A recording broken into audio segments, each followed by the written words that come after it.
While going through chemotherapy, you may or may not feel like putting on a full face of makeup, but regardless, I always felt better with a bright lip.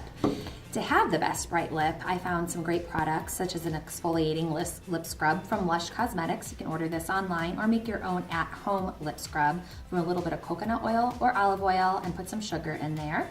And you would put this on daily and just scrub and exfoliate all the dead skin off.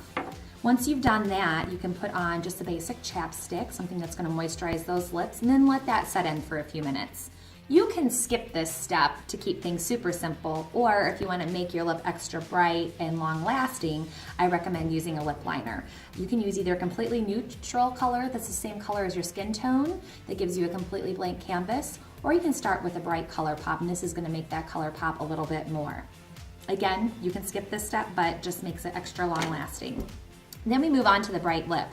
With a quick swoosh, swoosh, and a third swoosh, you've got the perfect bright lip on your face.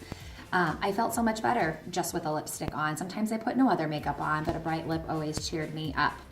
And then for that extra pop, you can do some lip gloss. If you do a bright colored lip gloss, again, that's just gonna enhance the color. Or you can put on a neutral, maybe minty, so it's nice and fresh smelling. Kind of clear up your sinuses and open your mind. Put on the bright lip. And you're ready to go.